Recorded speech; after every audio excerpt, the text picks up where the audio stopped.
And now, you're tuned in to RBLR, the home of Tampa Bay's RBLR Sports. Hello, everyone out there in Tampa Bay and beyond. This is James Knowles coming at you for the RBLR Sports podcast. I am here tonight to cover the Rowdies like I usually am.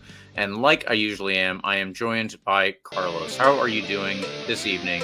Oh, Carlos, you just got the music going again. Look, it's what I do. I get the people going. I get the music playing. I like to think if I was like a WWE superstar at this point, that would be my music. Have you ever watched WWE? I had a good minute when I was like really into it. Like I'd come out into the ring and and everybody would go crazy. I'm doing well, James. It's a lovely Tuesday night here, October 29th. On this spooky edition of RBLR Sports. 2 days out from Halloween. James, what is your favorite Halloween costume you've ever worn, ever?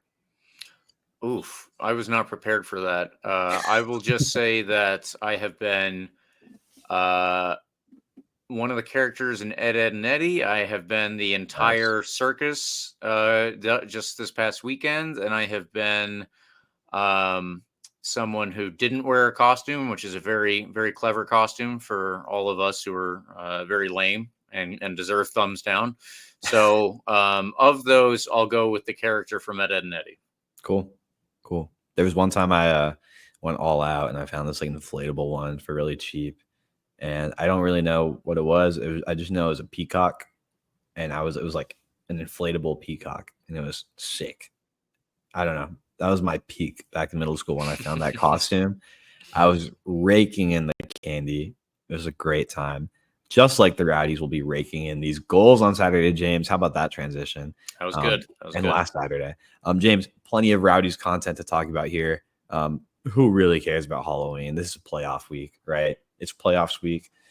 Doesn't matter how much candy you get in your bag. I want a bunch of goals for Halloween. James, are we ready to talk about this?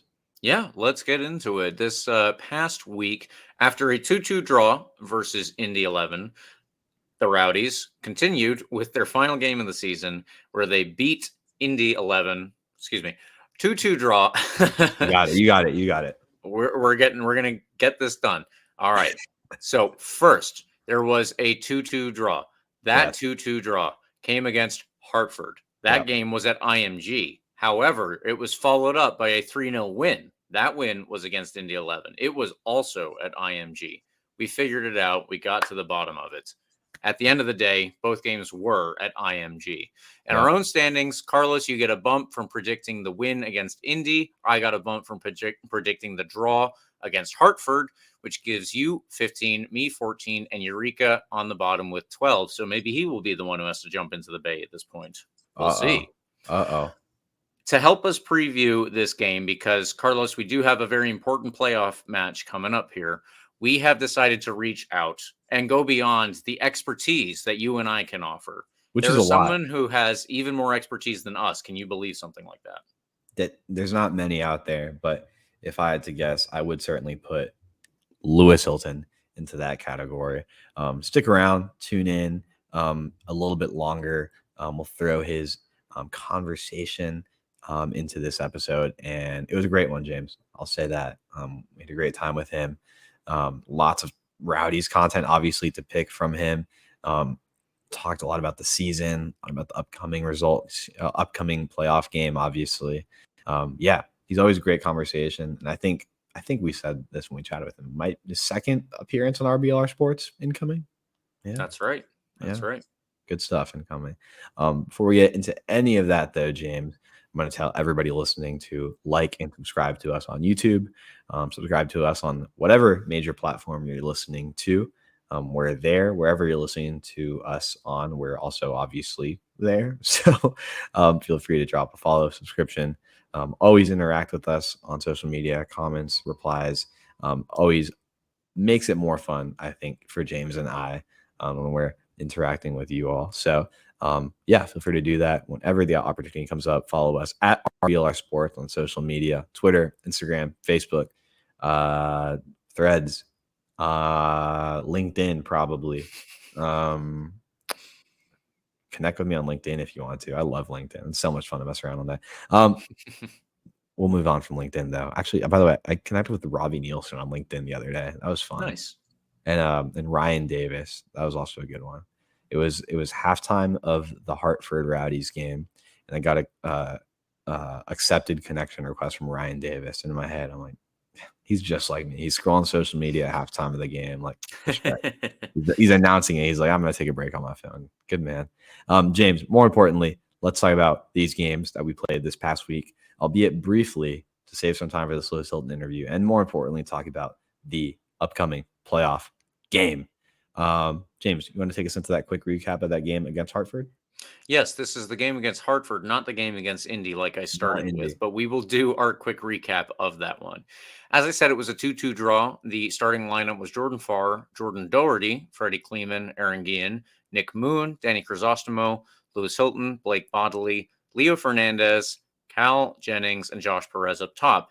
Please notice that Danny Crisostomo and Leo Fernandez had spots in the starting 11 because that was very interesting. Despite going down twice in this game, the Rowdies came back twice to tie it up and ultimately, like I said, finish it 2-2 with this draw. They have secured a playoff berth due to the head-to-head tiebreaker, which Carlos and I did not accurately list last week. It is not on goal differential. It is on head-to-head, and we beat Hartford away in Connecticut. So this game, which was our home game, even though it was at IMG, counts to preserve our win and our lead in that series.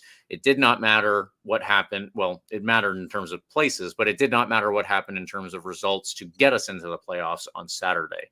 So that was positive for us going into the game on Saturday. We could at least be a little bit more relaxed. And Carlos, I will turn it over to you for our second quick recap of that game versus Indy. Which was against Indy. This one was the one against Indy, James. And we did win this one. I'll tell you what, good way to end the year. A 3-0 result with a starting lineup that included Jordan Farr, Jordan Doherty, Freddie Kleeman, Aaron Guillen, Nick Moon, Crisostomo, and Hilton in the midfield, with Blake Bodley at the other wingback spot, Cal Jennings, Manu Arteaga, and Leo Fernandez. Note the only change from this game from the Hartford game to this game was Perez stepping out and Leo taking his spot up top. Wait, hold on. Am I mistaking that? Leo played in the other game too. Arteaga. Manu Arteaga. Sorry, that's the one. Manu Arteaga stepped in this game and got the start. And obviously, Rowdies came out of here with a 3-0 result. An early penalty put this squad up very early. Nick Moon drew that. Good for him. He has been pretty solid coming back from what seems to be on and off injuries throughout the year. So obviously decent enough from him early on to draw that penalty. The Rowdies went up 2-0 before the half even rolled around. Arteaga scored that penalty. Crisostomo had a really lovely goal and a nice finish in the 25th minute. That I honestly did not know he had in his bag. I didn't know that was something he could do, was finish the ball as well as he did. Looked very forward-esque doing it. So good for him. That was really fun to see. Off of a great pass, by the way, too, from I believe that Leo Fernandez that got the assist on that goal or the Jennings second goal? one. Yeah. I mean, the third one. The third one. Yeah. Yes. And obviously, spoiler alert, Leo Fernandez gets the assist on the last goal of the game in the 63rd minute.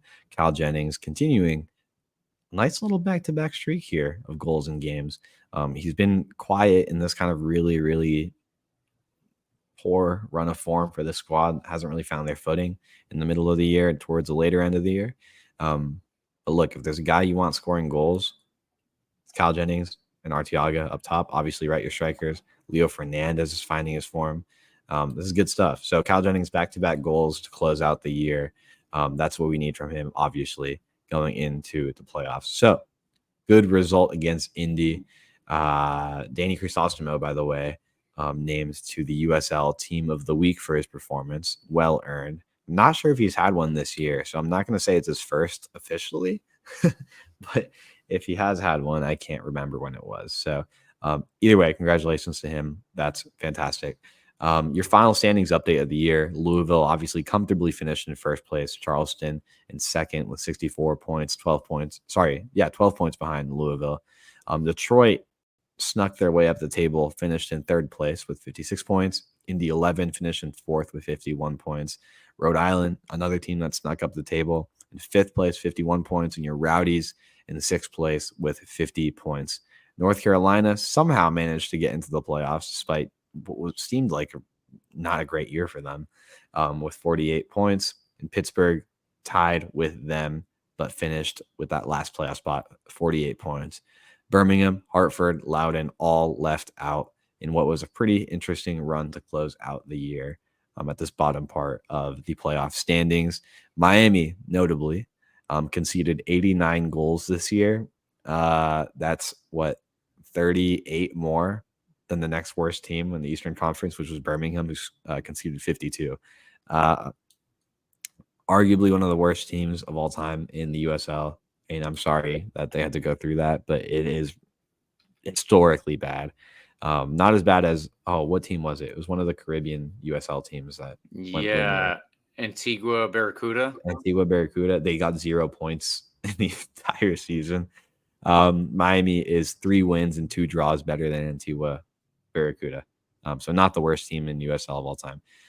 In the West, New Mexico United topped the table with 59 points. Colorado Springs Switchbacks, seemingly out of nowhere this season, 52 points, finished in second place. Just insane run for them to finish in second. But the West, kind of just a wild, wild West, truly. Memphis in third place, 51 points. Las Vegas finished in fourth place. They get a home playoff game out of nowhere with 50 points. Sacramento dropped all the way back to fifth place. Does that sound similar? They finished with 49 points. 34. I was going to say 34 games played, obviously. Orange County, sixth place. Oakland, seventh place. And Phoenix Rising, despite all the troubles they have had in the last couple seasons, stuck into the playoffs in eighth place, James. Your worst team in the West, El Paso Locomotive, who still only conceded 46 goals, which seems like nothing compared to the 89 goals Miami conceded. Okay, James, that was a relatively quick standings update. There's so many storylines that we can really go back and dive into in the off season here about how this whole season played out. There's so many really fascinating teams in the playoffs here who've made some crazy runs. But more importantly, let's talk broadly about how these two games prepare us going into the playoffs. We have the momentum from this last win. Actually, I said this last week. Remember, I said if I had to pick a win and a draw, I would obviously prefer to win the last game. You did say that. Draw this one against Hartford. I would prefer to win both, to be honest. But if that's how it plays out, it's decent enough. So how do you picture these two games momentum-wise taking us into the playoffs? Yeah, I think that among the biggest things to highlight are Manuel Arteaga getting on the score sheet, Cal Jennings getting on the score sheet for 2 games in a row, Danny Crisostomo coming back into the starting 11 and seemingly doing well enough to get onto the USL Team of the Week. That's very notable. And Leo Fernandez getting 2 starts in a row, I think for the first time this entire season. I'm not sure on that, but I know that he has not started a lot. Yeah. So for him to get the 2 starts consecutively is fantastic. He got a goal against Hartford and then an assist against Indy. I think that his introduction to this lineup that we had when we started the season, because we have had mostly the same formation and we have had largely the same lineup, just with different players dropping in and out at times due to injuries, due to form, all that stuff. It has been interesting to see just how much the team has still tried to stick to the same basic idea. And Leo Fernandez stepping in for Josh Perez. I mean, as much as Josh Perez has done well this season in that role, there are a few players who are going to hit the same level that Leo Fernandez will when he is fit and firing on all cylinders. So, I will happily say that Lewis Hilton, Danny Crisostomo, and Leo Fernandez as a midfield trio in between the 2 wide wingbacks, I think that's pretty good. If we can really get him to partner well with a duo of Arteaga and Cal Jennings, I think that could also bode really well for us. It has in 2 games. 2 games isn't a lot, but there is this old saying, and it especially applies to playoffs. But the catching fire at the right time, it has happened before to other teams. I won't list one of them, but last year it happened to Phoenix, and they went and they won every single game away from home and frequently looked like they were about to lose. So it's not something that's impossible. Let's just keep that in mind. Momentum, form, confidence, all of that does play a big role in sports because obviously we do have talented players. Obviously, we have seen all the stats that people reiterate, including ourselves. The Rowdies have the highest number of big missed chances over the course of the season. It's unfortunate, but maybe the luck has finally turned. Who can say for sure? We will see, obviously, very shortly. And I'm hopeful myself that it has. Yeah. I am inclined to agree. Yeah, it was a decent enough performance against Hartford. More importantly, a fantastic performance against Indy.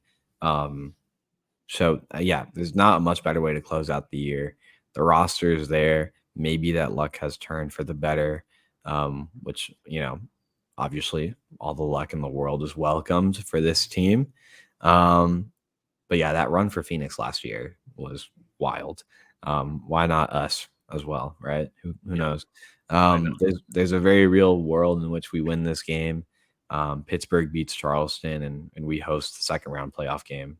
Maybe at IMG, who knows, right? But there's just a lot of things that could happen. Really, it's kind of up in the air. Obviously, your Louisvilles are kind of the ones to look out for in terms of winning it all off the bat. But I think we went over there and kind of showed that we could obviously beat them too in Louisville. I mean, we played, punch for punch with them over there. It was a questionable penalty, stoppage time goal. Yeah. Right. So, yeah, I'm not. I think that game, despite the loss, kind of showed us that we could compete with Louisville. Right. That Charleston away game, different story earlier in the season. Right.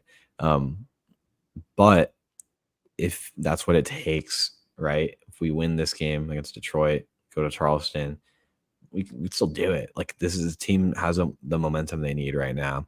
And obviously, if they get to Charleston, they're building on even more momentum because that means they pulled off the win against Detroit, right? So it's a snowball effect, and it really can be like tangible. You see it in sports all the time. So many like instances of this, like these types of runs.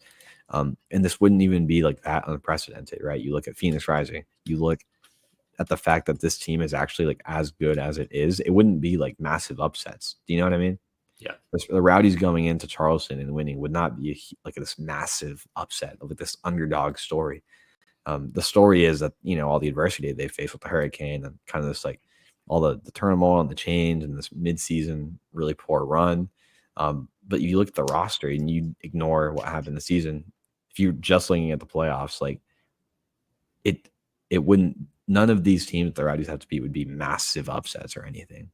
This playoff is wide open for this team right now, especially coming off of a win like they did. It'll be tough, obviously tougher than for some of these teams that get to play at home, but I don't see why it's not possible. So this win to close out the year, I think genuinely massive. These last two games, even though that Hartford one was a draw, the players you mentioned, your Crisostomo in really good form, Arteaga getting a goal, Kyle Jennings getting back-to-back goals, Leo Fernandez getting a goal. All those players we just named, and you named earlier, right, are the ones that you need to be on if you want to have a chance to win, right? You're going to need to score some goals, and you need to score away, right? Why not? So I feel pretty good, honestly, James, about going into this playoff. Detroit will be a fun game. It'll be scrappy. But ignoring everything that happened, this is generally how you want to close out the last two games of the season going into the playoffs. So in a decent position, all things considered. Absolutely. Now, we cannot go too much more in depth on this because we do have our interview with Lewis Hilton. So, Carlos, let's do our man of the match and from there, we will get to our interview and then our preview. Yeah, for that first game, I'm definitely going Leo Fernandez. He had a great game against Hartford. Again, we've touted him a bit now at this point. Another great performance from him, and he seems like he could be getting back to that Leo Fernandez we know and love. So this is really, really good stuff for him at the end of the year. And Kyle Jennings for the game against Indy, again, for his back-to-back goals. It was a really nice finish against Indy as well. That header against Hartford was lovely too. Like, he seems to kind of have that unpredictable swagger back that we might not have seen for a little bit. He has that now. It looks like he has that now. So perfect timing going into the playoffs. Yes, and for me, I also went with Leo Fernandez for the first game against Hartford, and I went with Danny Crisostomo for the second game. Apparently, I went with the same guy as the USL Team of the Week. So just so everybody knows, I did not read that beforehand, but it was good to know. Either way, with that out of the way, let's do our interview with Lewis Hilton. He is obviously a big-time player for this club. He's been here for ages. Let's get into it now. And here we are, folks, with that interview that we promised with Lewis Hilton, a Tampa Bay Rowdies legend. I have been told before recording that we got to, or he has got to, 140 appearances for the Rowdies specifically, 250 USL regular season games, which even someone that we didn't expect knew of. And at this point, 2 appearances on RBLR Sports. So thank you, Lewis Hilton, for joining us tonight. How are you doing? I'm doing great. Pleasure to join you guys as always.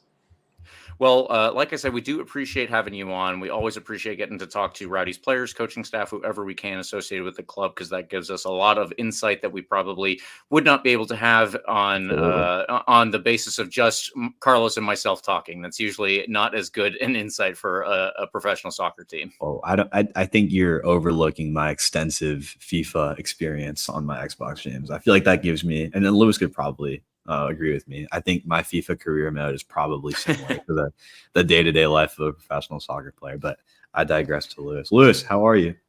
Yeah, doing great. Thank you. I'm so excited. We have so many questions, and then I know James has a few good ones. Just kick us off. I have the important ones at the end, so stick around for those. But again, so excited to have you. I really thrilled for this weekend. I'm really, really excited. Obviously hoping for a great run. Already booking my tickets for looking. I'm keeping an eye on everything. You know what I mean? Keeping an eye on Detroit, Charleston. Hoping something pops up. I'm hoping we get some Rowdies fans out there for obviously some big games. So thrilled to have you. Thrilled to have you right now. Well, let's get into this interview with just a little bit of a quick fire session to warm ourselves up here. As I'm sure, Lewis, you are usually used to on the field. We'll do that, but in a much less strenuous version here. My first question for you is Messi or Ronaldo? Oh, Messi. Okay. Yeah. All right. Wow. And then my next question here is going to be possibly a little tougher for you. Florida or England? Florida. Okay. Interesting. Wow. Yeah, that's an interesting choice. Yeah. So if I'm not mistaken, you're from the southwest of England, and in Cornwall, I've been told by all of my dad's from Scotland, so I've got a lot of friends from Britain. I've been told that area is supposed to have a lot of people who sound like pirates. Is that correct? I'd say more like farmers, to be honest. But yeah, I guess like similar to Tampa, there's like the pirate history. There's Cornwall. There is that side of it as well. But yeah, right in the southwest of England, a town called New on the beach. It's a beautiful town, to be fair. Really nice place. But yeah, Florida beats it. I don't think there's many better places to live than St. Pete, to be honest. Okay. Well, that might be a foreshadowing for a later question. But my last one before we get into the actual questions related to the Rowdies this season is just, who was your favorite club growing up? Oh, West Ham. Yeah, massive West Ham fan. So I don't know if obviously they played against Tampa and they actually trained at our facility. I don't know if you guys knew that. Yeah. It was like a dream come true for me that I was able to go and watch like 4 or 5 of their sessions. But we were out in Monterey when they played Crystal Palace. So I wasn't able to go to the game, but I forced my fiance to go and watch and got her to like time me during the game, and I gave her a West Ham shirt to wear. So that's awesome. Yeah, it was honestly, I couldn't believe it when someone told me that they'll be using our facility, and I got to meet a lot of the players and the coaching staff, and yeah, it was unbelievable. Yeah, that's awesome here. We're a long way from the Rowdies that used to train at Schimberg Soccer Complex, James. I can't imagine West Ham United would have been too thrilled to head over to Town and Country and use that one. So True. it's good to know we're in the state we're in. Lewis, overall, okay, I'm asking you a really big picture question now. Rapid fire, warm up out of the way. We're at the end of the regular season, looking ahead to the postseason. Before we look ahead to this upcoming game against Detroit, I just want to get your initial kind of review of the Rowdies' performance this year. How would you characterize the overall look of the team from beginning to end this year, from your perspective? Yeah, I think there's been a lot of changes to both the playing squad and the coaching staff, and obviously Neil leaving last year just kind of, I think the impact that Neil had on the whole club, everything that he kind of oversaw. He wasn't just a coach. So when someone like that leaves, it kind of leaves a bit of a hole. And I think naturally it was going to be difficult to kind of keep what Neil was doing when there's so many changes with both the playing staff and the coaching staff. But yeah, honestly, to be fair, I would happily say that we've underachieved in the regular season, and I think everyone at the club would admit that the position that we put ourselves in mid-season, I know that the way we kind of finished isn't been the where we want to be, but ultimately we got 4 games to try and win a championship, and we haven't been able to do that since I've been at the club. So and obviously finished with 2 good performances last week, and we're just feeling really positive.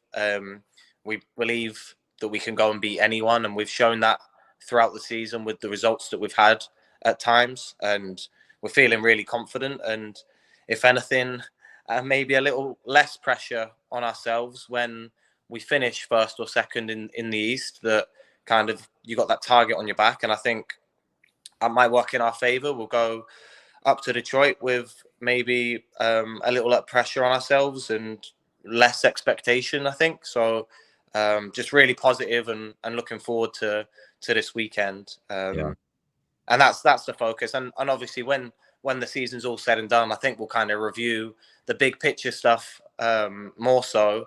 But yeah, of course, results wise, that's what you live and die by. And I think everyone knows we're not blind to it, that results haven't been as good. And even for me, when we've played well, things haven't gone our way, and there's been a lot of adversity dealing with hurricanes and having to train elsewhere, and obviously last couple of games at Ao Lang and going away, it hasn't been ideal. So but every season you have ups and downs, and it's no excuse. You have to kind of deal with it. And but yeah, right now, just feeling really positive and excited for this opportunity. Like I said, just 4 games and we can be champions. And we look back at it, it's the best year that I've been here. So yeah, just feeling really positive. And like I said, when the season's all said and done, I think that'll be more time to review things a little bit. Yeah, that's a fair point. I know I was listening briefly to while I was working. Leo was on with Jay Retcher on 95.3. I used the iHeartRadio app, tapped in really quickly, and he actually shared a similar idea. So he was talking about how maybe coming into the playoffs in 6th place, like it's kind of different from what we've been accustomed to, right? In the last few seasons, we've been really blessed with some really great performances. So yeah, like you said, maybe it comes in with a fresh perspective and kind of a little less pressure. So yeah, appreciate that insight, Lewis. And quick question, now that you mentioned it, you brought up Robbie Nielsen, obviously part of the wave of change that came into this club recently. Can you just share a little bit about how it's been playing under him? Obviously, maybe similar to Neil Collins in their Scottish backgrounds, but it's obviously a different personality, different character. I'm sure different in the locker room. Can you just share a little bit about what it's been like playing under him? Yeah, no, I think definite similarities, but definite differences as well. I think Robbie's been great. And for him, this is like a new challenge as well, coming to the US. And I think that for me, the USL is such a unique league with the travel that you have to do and some of the away games that you have to go and play on these baseball fields or the artificial pitches.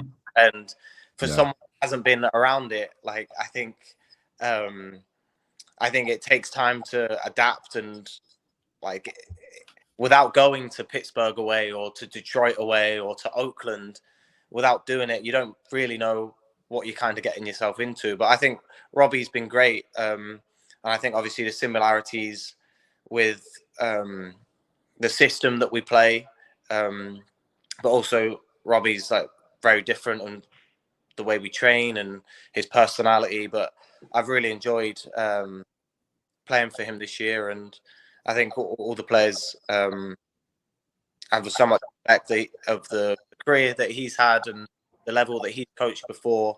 And I think he's done a really good job. And like I said, we still got a massive, important part of the season that this is the time of year that you play the game for, is to try and compete for a trophy. And that's what we're going to try and do. And I think Robbie will do a really good job of preparing us for this game this weekend. Yeah, absolutely. James, take it away before I start getting rambled up. I have a ton of questions I could ask myself. Yeah.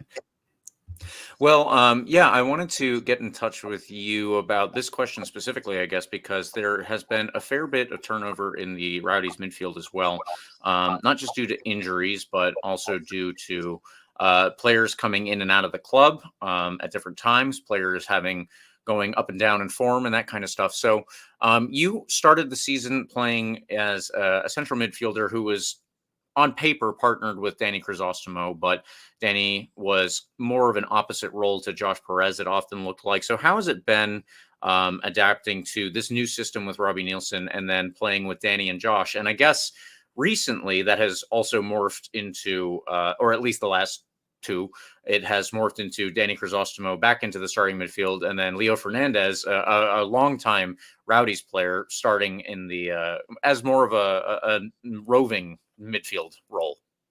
Yeah, no, Danny, Josh, and Leo are all top players, and I think the system that we've kind of been playing with Danny and Josh, maybe a little more advanced, have suited them, and they're such good technical players, and they've got such good understanding, like good football brains. So they've been great to play with, and obviously a massive like plus for us now getting Leo back to full fitness, and he's looked back to kind of his best the last couple of games. And for me, he's the best player in the league. So when you got him on the field, I think we're a completely different team, because he can make something happen out of nothing. And when you need a goal, you rely on him, and need an assist, you can rely on him. And also out of possession, how hard he works. Like Danny and Josh, they both work their socks off. So having Leo back healthy and kind of backfiring like he has in other years is, and to have him at this time of year is such a bonus for us. And I think it just gives everyone more confidence, because like for me, I think performances have always been pretty consistent, and I think at times we've just maybe shot ourselves in the foot or conceded at wrong times or not took our chances. And I think when you have someone like Leo in the team, then you know that he's going to provide that moment of quality, and he's going to get you that goal when you need it, or like I said, provide that assist in that final third when you need him. So, but yeah, I've really enjoyed playing with all the boys in there this year. Yeah, I don't know if this is something that is really, I don't know if there's a way to measure this or not, but it seems to me when the midfield includes both you and Leo Fernandez, the team does have another level of confidence that they can reach.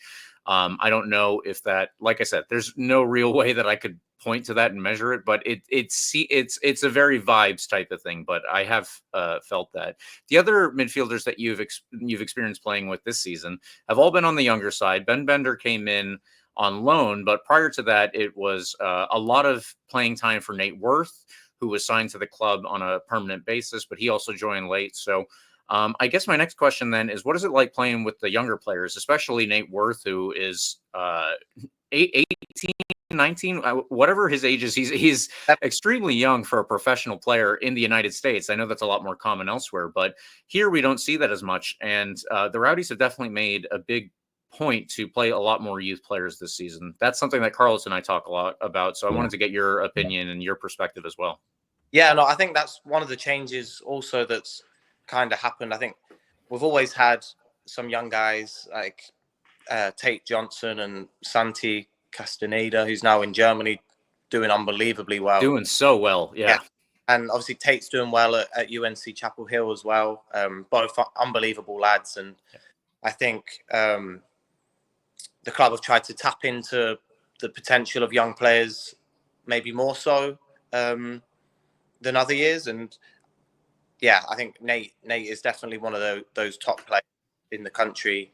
And I think it shows that he's getting selected for the US national team. But yeah, he's going to be a really good player. And like I say, he's 17, so he's so young. And we kind of forget that sometimes when we're training with him, how young he is. And he's got a great attitude. He works hard every day. And you can already rely on him when he is on the field that he's going to do a good job for the side. And yeah, like I said, he works so hard and he's willing to learn and put the time in to get better. So yeah, I'm sure Nate is going to go on and have a really good career. Yeah. And when you see him out there, I remember, I think it was one of his earlier games. He came out there with some fire, some attitude. I want to say one of those later games, he comes in there and gets a bit physical. And I think it was, I can't remember the opponent, but whoever the other guy he ran into was got kind of riled up. And I think he realized he was getting it into it with a 17-year-old. And I think he backed down a little bit. So maybe it's a little bit of your attitude out there, Lewis. Yeah. You definitely need that at the young age. I think you're competing with guys that are playing for jobs, for contracts, for money, families. And for a 17-year-old, I think you need to have that kind of edge, and you need to have a bit of fire in you to really compete. And Nate definitely has that. And yeah, I like to think that I show him a bit of that in training as well. So. Good. That's good to know. It's rubbing off on him as well. Okay, let's kind of talk a little bit about the recent chaos, if that's okay. Yeah. Obviously, kind of an unprecedented summer for Florida. Yeah. I think for the Tampa area in particular, obviously took a more direct hit than we've been used to in the last 100+ years. So lots of chaos. Obviously, games postponed. That North Carolina game was supposed to be a home game. Ended up playing in Cary for a second time this season. Can you just walk us through a little bit about your perspective from the inside about how the guys have been handling that, what the attitude's been like? You mentioned earlier, like there's ups and downs in the seasons, but I don't think you can really game plan for an up and down like this. What's been some of the behind the scenes with this one, playing at IMG? Just can you give us some perspective on that? Yeah, I'll say firstly, the club has been like unbelievable with like helping all of us. So I think for the Hurricane Milton, they got us all, including all the families, hotel down in Miami, and was able to train down there and kept all the families together. And I know for sure there's not clubs in this league that would look after the players the way they did. And they were constantly updating us with plans and what's going on and making sure that we know that they were going to take care of us. And we didn't have to worry about like what we needed to do to evacuate. And for me, I'm so thankful to be at a club that really takes care of everyone. And the staff have been unbelievable in that aspect. So yeah. But yeah, definitely not easy. I think the club did that again back in Hurricane Ian in 2022. We all went to Melbourne when we evacuated for that one, and it's a similar kind of situation where we flew. We had to go to Louisville from Miami, and obviously we hadn't been home for 5 days, and we trained some days, and we actually did a training session in a hotel conference room one of the days because we couldn't get out because of the wind. But yeah, the staff like done unbelievable just to kind of like do the best we could with the situation we had. And yeah, like I said, really took care of us. And frustratingly, I think that Louisville game was one of them that performance-wise, I think to go up there, the team that had won the regular season pretty comfortably in the end, and we really, I feel like, controlled the game and had a lot of chances. And yeah, frustratingly, they got a penalty and a last minute.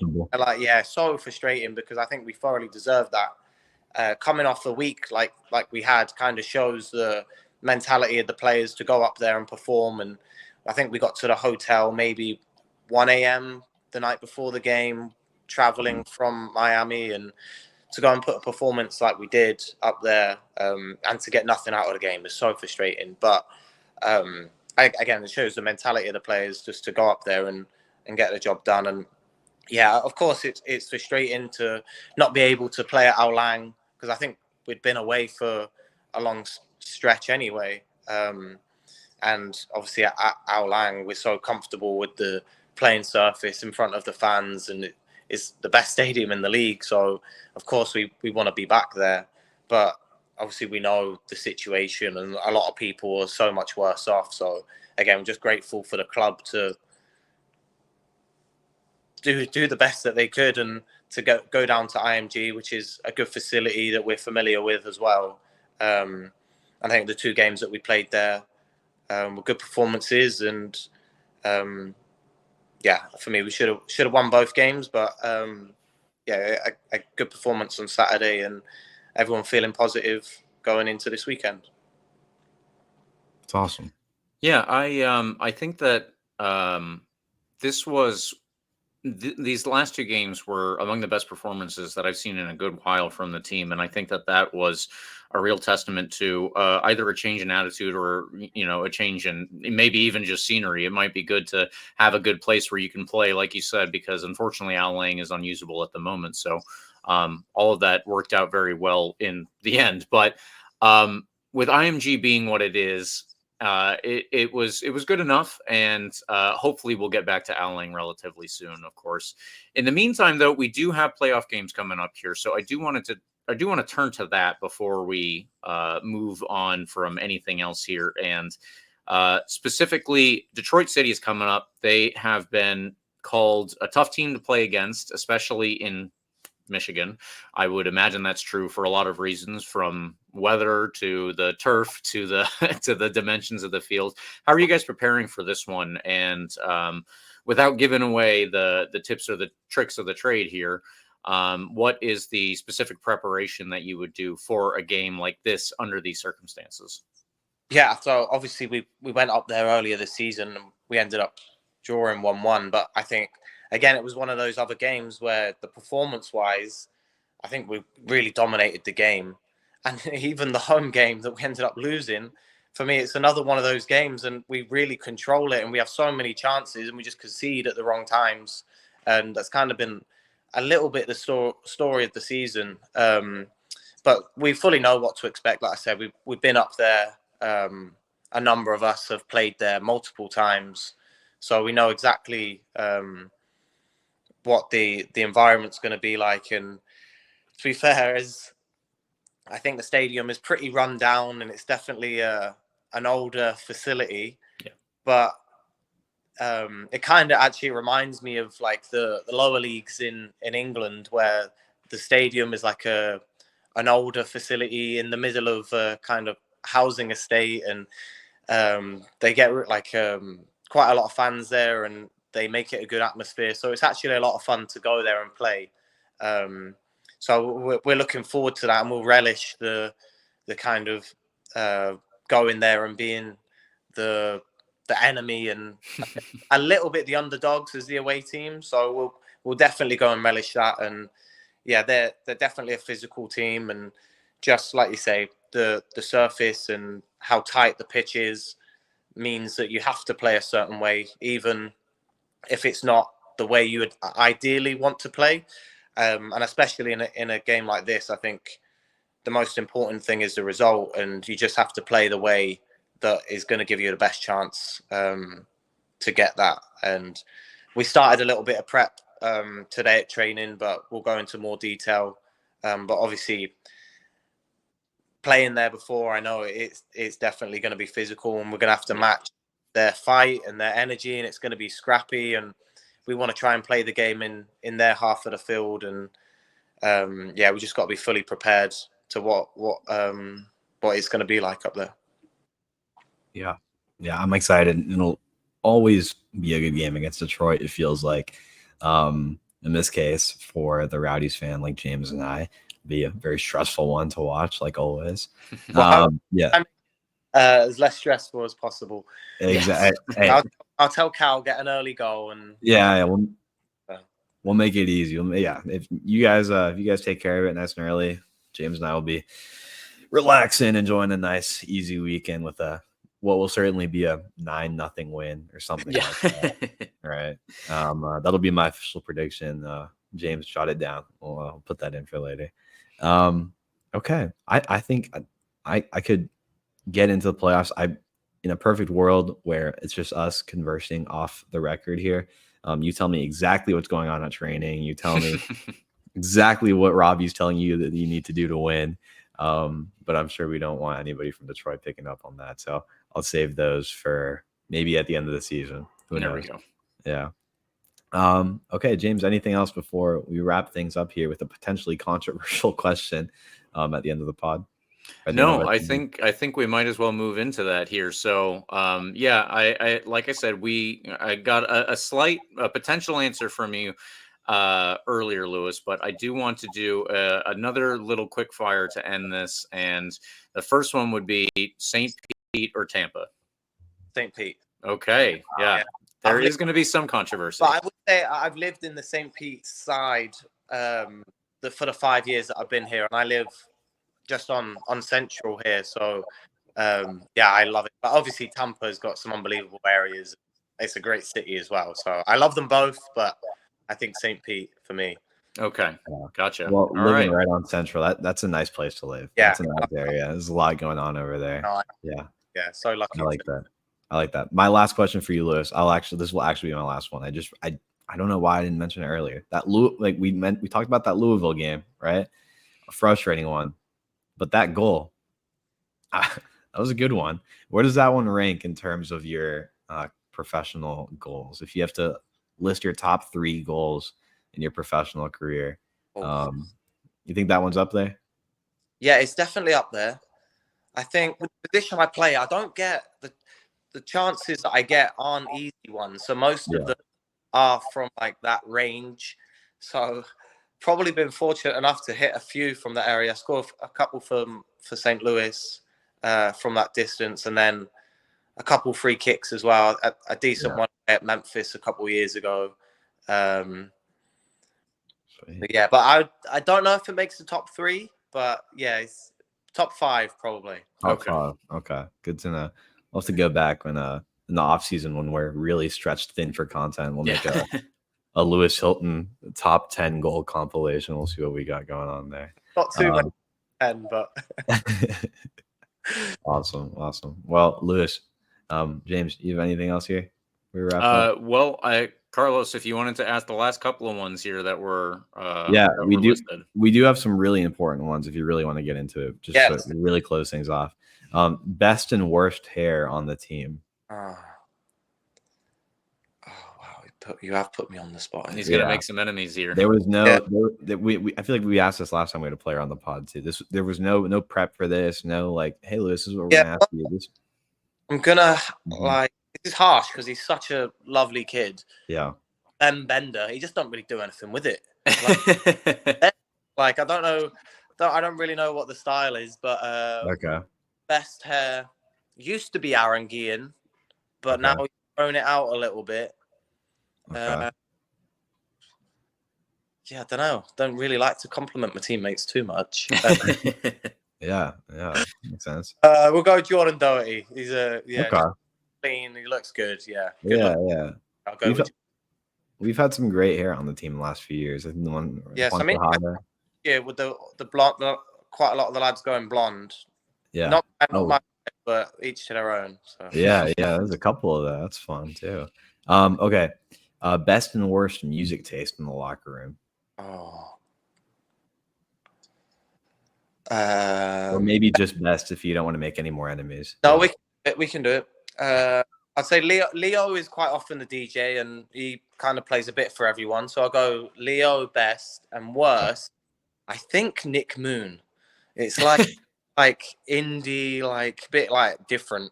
Interesting. So if he tries to put something on, you guys grab the aux cord back. Yeah. Well, we had Nicky Law for like part of the warm up. He selects a player each day, and you've got to take turns being DJ, so no one can hide. But okay.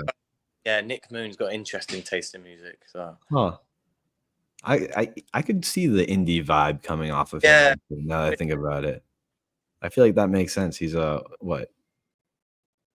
Oh, I guess he came from California, right? That was his last team. It's like indie, like laid back music. I could see it. Okay. And then last question, Lewis. Favorite fast food? This is probably the most important question we'll ask you. Food. My favorite food is Indian. I don't know if you put this probably fast food, but my takeaway of choice would be Indian chicken tikka masala. Oh, okay. Nice. Yeah, that's my favorite food. I like it. I guess that's fantastic. That works. So you can we'll count it. Okay. Well, Lewis, again, on my end, thank you so much for joining us. This has been really great. Guys, as always, we really appreciate your support, like every single season. So thank you guys for having me on. And to have people like you that have such interest and passion for the club, it's so good. It makes the club so much better for the players to be around. And really, really appreciate everything you guys do. Well, we're just trying to put the good word out, I guess. Exactly. Well, Lewis, best of luck this weekend. It's going to be a fun one. Like you said, could be a scrappy one. It seems to make up a lot of these Detroit games. Yeah. I feel like this is right up your alley, though. A scrappy game. Yeah. Good midfield performance. Obviously, can't guarantee a result, but I can guarantee we'll give everything, and we'll fight for every ball, and we'll run our socks off. And I promise I can guarantee that, and hopefully that gives us the result we want. Fantastic. Well, best of luck this weekend, Lewis. Thanks for joining us again. I appreciate it. Thank you. And that was our interview with Lewis Hilton, folks. Yep. That was really fun to speak with him for a lot of reasons. But Carlos, I do always appreciate that we get just a little bit more insight, not only into how training goes and everything, but a little bit of the culture of what it's like to be a professional soccer player. And you get to know what they actually experience on a day-to-day basis, which is very cool for a lot of people who we don't see that side of the world every day. We see them usually once a week, either on TV or in the stadium. And then otherwise we might see them on an interview or on Instagram. But I think that's really cool. Yeah, it's fantastic. And he's a great conversation. Love talking with him. Obviously knows his ball. And loves this club. And I think that's really apparent. So, James, this is really good timing, obviously, to have him on, because we have a big one upcoming this weekend, which we've talked about with him already. We're going to dive into it a bit more here in just a second. Before we do, I'm going to give us a quick shameless plug for the RBLR Sports shop, shop.rblrsports.com. Check it out, because liking and subscribing is free.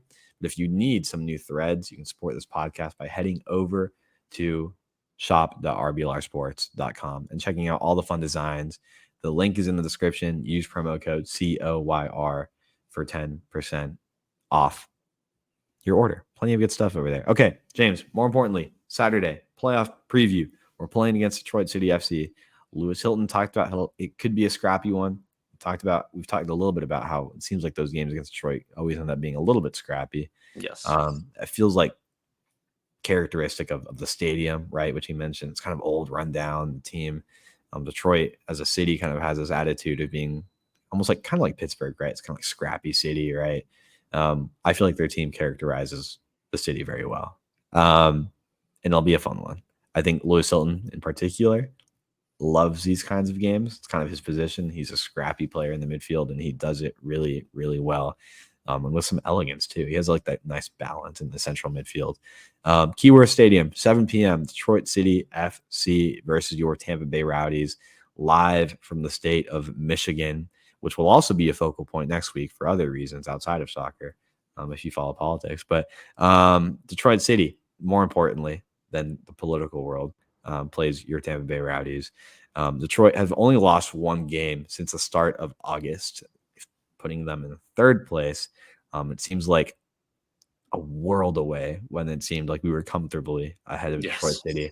It really does. You could probably go back a few months and hear our episodes and talk about how Detroit City catching up on us would take a monumental collapse. And in some sense, we saw a little bit of that this year. Doesn't matter anymore. The beauty, the weirdness of American soccer and American sports in general, James, that all you have to do is get in the playoffs. Yes. After that, anything can happen. Third place Detroit City versus your sixth place Rowdies. Their last lineup in Detroit is common. Michael Bryant, Zach Carroll, Devin Amumensa, Alex Villanueva across the back.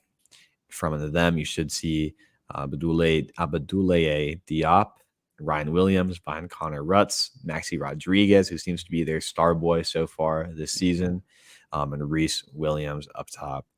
Up top, you'll see Ben Morris. And the goalkeeper has switched back and forth between Nate Steinwasser, a legend over there for Detroit, and Carlos Saldana. James Murphy, keep an eye on this name, might start in the midfield as well. Fun fact, Steinwasser recently scored a penalty, James. You put this in our notes? I did not know that. He'd just be doing things, I guess. Morris and Maxi Rodriguez have 10 goals each. No, Maxi Rodriguez isn't a forward, right? He's kind of more in the attacking midfield. Yeah.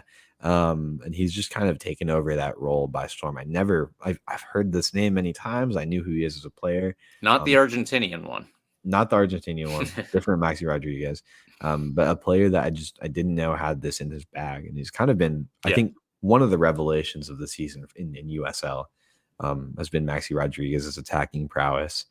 So him and Morris, 10 goals each. They also have 4 and 5 assists, respectively. They lead in their big chances created, along with fullback Reese Williams. So it's a good team in good form, James. Pretty even on a lot of things statistically. The big thing you'll notice if you look at the Rowdies versus Detroit City kind of the season stats is that we score more goals than them by a pretty decent amount, even though it might not feel like it in the last few games, right? In the last couple months, the Rowdies scored 55 goals this year to Detroit's 46, but they conceded 14 less goals than us this year. They've only conceded 32 goals. We've conceded 46 on the year. Tough, right? Going away to Detroit, having to defend well in that stadium. You're going to need to do it, obviously. But obviously, it's going to be kind of a battle of two different strengths here, which will be really interesting to see how that plays out, especially if that attacking prowess that looks like is prominent on paper keeps building on that momentum that they've built in the last 2 games. So really fascinating matchup coming up here for your Tampa Bay Rowdies. I think this will probably be one of the games of the first round. It might be probably the best game of the first round. I think. Just obviously, I'm biased as the Rowdies podcaster, but looking at some of these games, this one really seems to be for a neutral, the one you might want to watch for a lot of reasons. James, your perspective on this one. What am I missing here? What do we need to point out about Detroit? More importantly, what do you think we need to do to win? Yeah, well, Detroit is obviously a very interesting team in the USL Championship. They joined from Nisa, and they have not done poorly since then. I think that they came in with a chip on their shoulder that a lot of people felt was undeserved because whatever, it's Nisa beforehand. So I don't know. There was kind of at least in online, and it's not like this is a big online circle, but I think that there was a lot of online energy of just calm down, guys, a little bit. And Detroit City have not calmed down. I'll put it that way. Their fans continue to have that chip on their shoulder, and they continue to try in every way they can to make games difficult for opposition teams who come to Hamtramck in Michigan. Very fun name to say. But the team on the field also have a reputation for making it difficult for opposition teams to come play there. And I think that they know their fields better than anyone, obviously, because they play there all the time. So we are going to have to, just like Lewis Hilton said earlier, we are going to have to change up our style a little bit. We cannot rely on getting wide and breaking with the width that we would usually try to employ to get past any defense that is trying to prevent us from actually scoring. So to get our goals, we might need to be just a little bit more direct on this team. We might need to look for maybe a little bit more of a kick it, chase it down, and hold it in the other end kind of scenario. I don't know if it'll be as rudimentary as that, but it will probably be a little bit closer to kick it and hope than it will the passing sequences that the Rowdies might be a little bit more known for. And if we can dump it into the corners and Blake Bodley and possibly Nick Moon, possibly Pacific Nyongabire end up chasing it down and putting it across, that's probably what we can hope for as the best case scenario. If we can get enough crosses, eventually I'm sure one of those will go in. Hey, we have 2 in-form strikers. And it should be noted, by the way, both Manuel Arteaga and Cal Jennings finish very near the top of the USL Championship goal-scoring standings right now. No one is anywhere near Nick Markanich, just to put that caveat out there. But in the normal people class, Cal and Manu are both very high up there, despite both of them going on little bits of goal droughts for the last couple of months. So, yeah, there is a lot to look forward to here. I think that Leo Fernandez, Lewis Hilton, and Danny Crisostomo, those are the 3 players, just like I mentioned previously. If we can continue to recreate the same kind of conditions that allow those 3 to thrive, it might not even be as necessary as it was before to play with those wing-based options, because before it was Leo Fernandez, it was Josh Perez and Danny Crisostomo, and they would interact with the wing-backs. Now, I think Danny Crisostomo was playing a little bit deeper and allowing Leo Fernandez to be more of a wherever you want to go kind of player. That's a position from which Leo Fernandez has won the USL Championship MVP award. Just remember that. This might not be the game that makes us all remember 2022, or it might be. We do not know.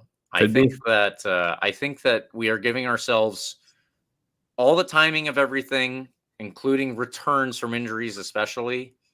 Pacific Nyongabire should probably be available for this one. Not that Nick Moon hasn't done well either. But with all of these returns, I think that we are putting ourselves in the best possible position to go to Detroit, Hamtramck, and beat Detroit in Keyworth Stadium. Yeah. I buy it. I'm ready to go. I mean, you said it perfectly. I don't have anything else to say, truly. I can just keep reiterating what I said earlier. I think the momentum position we have right now is great. I would caveat that by saying Detroit has a lot of momentum of their own. So, it's not like we have a massive or really any momentum advantage over this Detroit squad, who, again, is in great form. Their last game of the year was a 4-0 win away in San Antonio, which is always a tough place to play. So I think very, very impressive way to close out the year, despite San Antonio not being in the playoffs. Going away over there, still tough. 4-1 win, very impressive for Detroit to close out the year. So momentum, maybe Detroit has even more of it, right? But I think we have what we need. Enough to go in there and get a positive result. But again, I think Lewis described it perfectly when he said scrappy is kind of what this game will be. Yeah. It's going to come down to mistakes more than anything, and not really who's going to outplay who. You have to play a really clean game, really tight in the back. Make sure Maxi Rodriguez doesn't have much space to let one fly from the top of the box. Make sure we have a midfielder on him, right? Crisostomo's there on him, or Lewis Hilton gets on him before he can rip one, right? That might be a guy we have to play pretty almost like man to man, right? Yeah. Like in football or basketball. That might be a guy to really keep an eye on. Obviously, you have Morris up top at the striker position, but you can leave that to your back line, generally speaking. So it's gonna be a tight one. It's gonna be a fun one. I think we can go in there. If we're gonna do predictions now, is that what we're doing? Mm-hmm. Okay, I'm gonna give my official RBLR prediction, which is not 9-0, despite what I said earlier during the interview with Lewis Hilton. I'm gonna go in and say we're gonna get a 2-1 result against this Detroit City FC squad, up there in Michigan. Yeah, why not? Truly, I mean, I you have these two forwards that we've mentioned that are in pretty decent looking form. Arteaga was on that team that went on an incredible run with Phoenix last year. I think he knows what it's like to be playing from this position. Kyle Jennings scored back-to-back goals. Leo Fernandez seems to be finding that rhythm that we really know him for. If you have those three guys on, you're capable of scoring more than 2 goals. So I think I'm being somewhat conservative with this pick. It's kind of like my heart's telling me we're going to score like 4 goals, but I'll be smart and say we're going to win 2-1 in a close game. Detroit certainly feels like they'll probably get on the board, so it's a matter of holding them to no more than that 1 goal, and we have more than a chance to come out of here with a really, really positive result. Absolutely. And it looks like Eureka has joined you on that 2-1 win prediction. So you guys could both take good points there. I have gone a slightly different route, but with an ultimately positive result. My prediction is a 2-2 draw where the Rowdies ultimately take it on penalties. So that is what I'm going with. I think that it will be, just like you said, very scrappy. I think that we can get the goals here. I think that we have that in our favor. And ultimately, if we can get the win on penalties, that is a big boost in confidence. Just look at Phoenix. Yeah. And that'll put us in good stead. Yeah. I think in terms of penalty shooters, I think I'd be very confident with 5 of our best stepping up to take penalties. Obviously, Manuel Arteaga buried one recently. Striker, great striker at that. Kyle Jennings seems like he'd be fine enough to take a really solid penalty. Obviously, Leo Fernandez finding his form. You have a guy in the central midfield like Lewis Hilton and Chrysostom. Like there's options to take penalties if it gets to that, and I wouldn't be unconfident. Is that a word? Unconfident? It works. It works. I would feel pretty good about our odds going into that. You know, Jordan Farr would have to step up pretty big time, obviously. But if it gets to that point, I think there's a really good chance still. So this is all that being said, we're going in as the underdog, quote unquote, playing away as the 6th seed. Truly, I don't think anybody we play in this league, if we go away to Louisville, hypothetically, you know, and get the conference championship over there, I still wouldn't see that as like this massive upset or anything. This team is really good, and I think we kind of lost sight of that at some point in the year. I think, you know, the squad itself might have lost track of that at some point in the year. Truly, I think with what they're doing right now, hey, Detroit's also in a good run of form, so it's just going to be who makes more mistakes. And this team is veteran enough; they got the leadership. I think they can do it. Truly. Yeah, I honestly, it sounds like wishful thinking, and it is, but I legitimately do think that it's possible right now. Let's not belabor this anymore, though, because we already know we have gone a little bit over time this week, and we cannot impact the result anymore from our position anyway. So we will move on to our extra time segment. It is very quick, saying the U.S. women's national team beat Iceland 3-1 on Thursday, 3-1 on Sunday, and have a game tomorrow night against Argentina. If you are listening to this podcast when it comes out, as opposed to when it plays on YouTube, then it will be tonight. So that is Wednesday, October 30th. Hopefully that will be a win. Argentina on the women's side is not as formidable as they are on the men's side, so I'm assuming that it will be more debuts for the U.S. women's national team, and that'll be pretty cool. Now I think we can say thank you, listeners, for tuning in. We always appreciate when you do. I think that this was a really good episode for you to tune into for a lot of reasons, especially an interview with a certain Tampa Bay Rowdy. But if you would like to get more content from us, you can follow us at RBLR Sports on Instagram, Twitter, TikTok, Facebook, Threads, Blue Sky, anywhere you are, maybe LinkedIn, just like Carlos said earlier. Who knows? I am mostly on Twitter at RBLR James K, or you can use the hashtag AskRBLR. Carlos, what about you? At Carlos GPA10 on Twitter. Georgetown basketball kicks off or tips off next Wednesday. So that's going to be my focus for whenever the Rowdy season comes to a close, which is hopefully not for like 4 weeks, right? But that's, I'm sure, going to take up some of my Twitter feed as well. If you want to keep up with the world of college basketball too, we're coming up on that season. I think it's an incredibly underrated time of year. I love the college basketball season. So much fun. More importantly, Rowdies this weekend, and hopefully for several weekends to come, and a Rowdies championship at the end of all of it, James. Exactly. Like and subscribe to our podcast where we will talk about all of that and hopefully end up talking about some silverware. You can get the full experience on YouTube. We are also on Spotify, the iHeartRadio app, Apple and Google Podcasts. Wherever you are, we are there. Come on, you Rowdies. Let's win in the playoffs.